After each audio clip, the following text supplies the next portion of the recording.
in what will go down in history as the greatest demonstration for freedom in the history of our nation.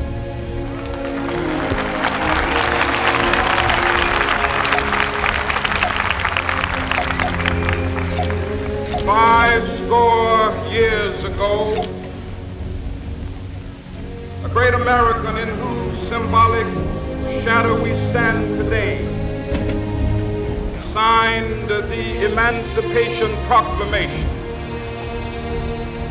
This momentous decree came as a great beacon light of hope to millions of Negro slaves who had been seared in the flames during injustice.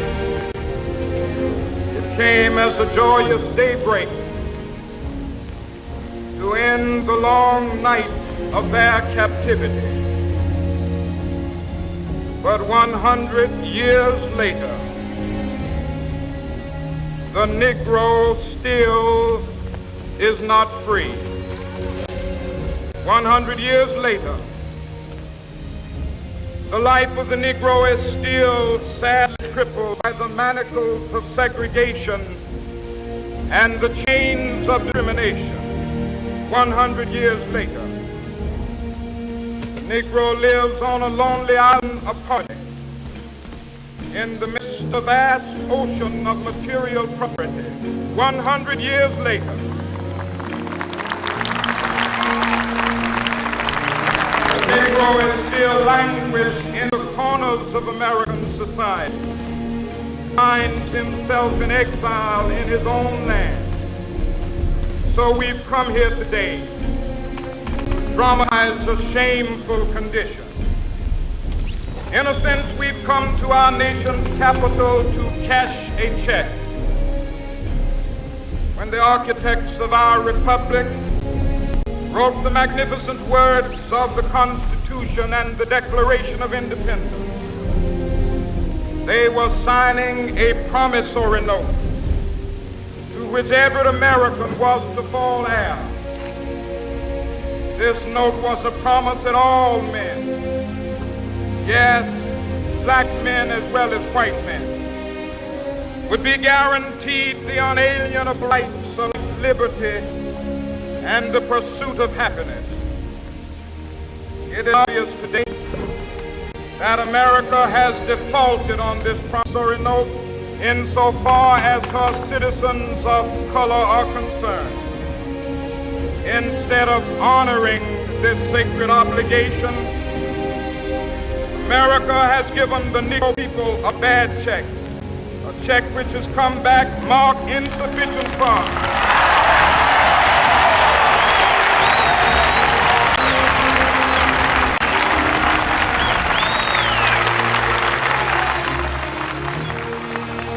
But we refuse to believe that the Bank of Justice is bankrupt.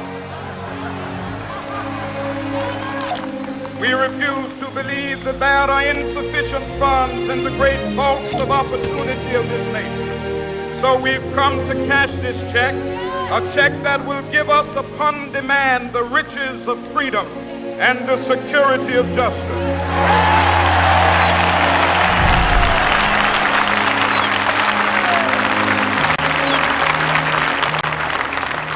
We have also come to this hallowed spot to remind America of the urgency of now. This is no time to engage in the luxury of cooling off or to take the tranquilizing drug of gradualism.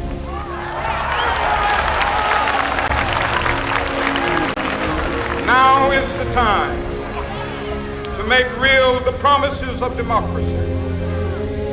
Now is the time to rise from the dark and desolate valley of segregation to the sunlit path of racial justice. Now is the time to lift our nation from the quicksands of racial injustice to the solid rock of brotherhood. Now is the time to make justice a reality for all of God's children. It would be fatal for the nation to overlook the urgency of the moment. This sweltering summit of the Negro's legitimate discontent will not pass until there is an invigorating autumn of freedom and equality. 1963 is not an end, but a beginning. Those who hope that the Negro needed to blow off steam and will now be content will have a rude awakening if the nation returns to business as usual.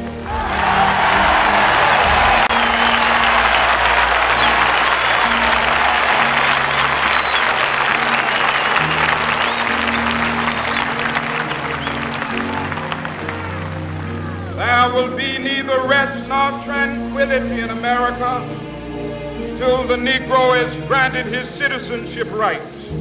The whirlwinds of revolt will continue to shake the foundations of our nation until the bright day of justice emerges. That is something that I must say to my people who stand on the warm threshold which leads into the palace of justice. In the process of gaining our rightful place, we must not be guilty of wrongful deeds. Let us not seek to satisfy our thirst for freedom by drinking from the cup of bitterness and hatred.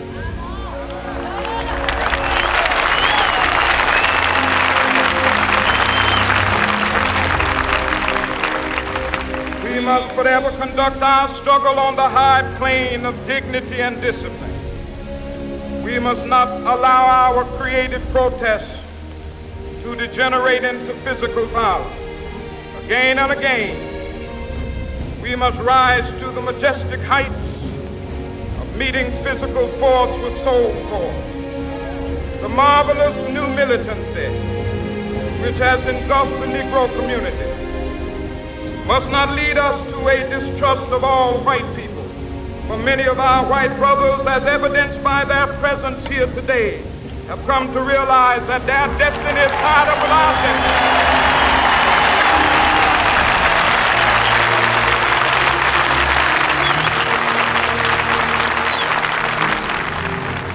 They have come to realize that their freedom is inextricably bound to our freedom. We cannot walk alone.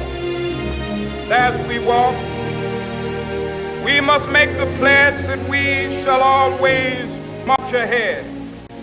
We cannot turn back. There are those who are asking the devotees of civil rights, when will you be satisfied? We can never be satisfied as long as the Negro is the victim of the unspeakable horrors of police brutality. We can never be satisfied as long as our body is heavy with the fatigue of travel, cannot gain lodging in the motels of the highways and the hotels of the city. We cannot be satisfied as long as the Negro's basic mobility is from a smaller ghetto to a larger one. We can never be satisfied as long as our children are stripped of their selfhood and robbed of their dignity by stated rights only.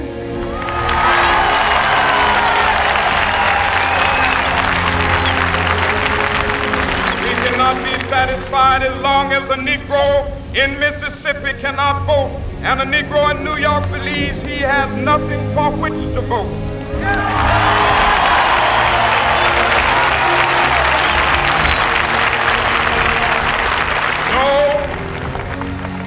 No, we are not satisfied, and we will not be satisfied until justice rolls down like waters and righteousness like a mighty stream.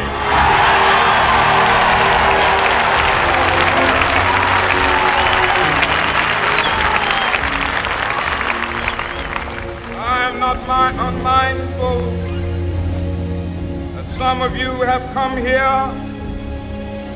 out of great trials and tribulations. Some of you have come fresh from narrow jail cells. Some of you have come from areas where your quest for freedom. left you battered by the storms of persecution, staggered by the winds of police brutality. You have been the veterans of creative suffering. Continue to work with the faith that unearned suffering is redemptive. Go back to Mississippi.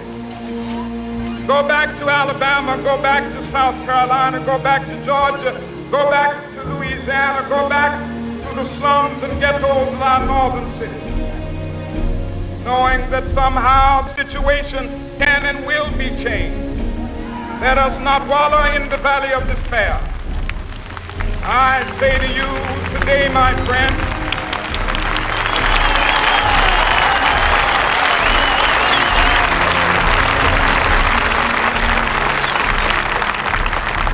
so even though we face the difficulties of today and tomorrow, I still have a dream.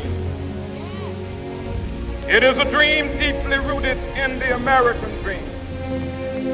I have a dream that one day this nation will rise up, live out the true meaning of its creed. We hold these truths to be self-evident, that all men are created equal.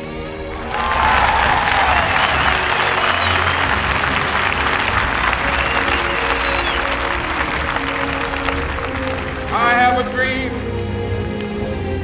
that one day on the red hills of Georgia, sons of former slaves and the sons of former slave owners will they be able to sit down together at the table of brotherhood. I have a dream that one day even the state of Mississippi, a state sweltering with the heat of injustice, sweltering with the heat of oppression, be transformed into an oasis of freedom and justice.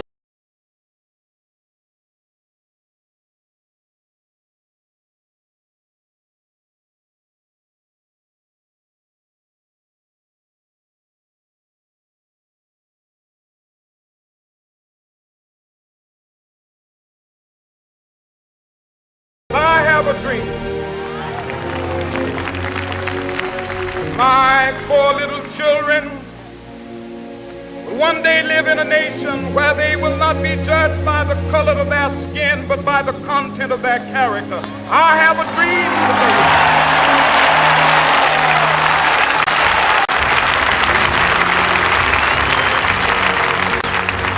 I have a dream that one day down in Alabama, with its vicious racists, with its governor having his lips dripping with the words of interposition and nullification, one day right there in Alabama, little black boys and black girls will be able to join hands with little white boys and white girls as sisters, brothers. I have a dream today.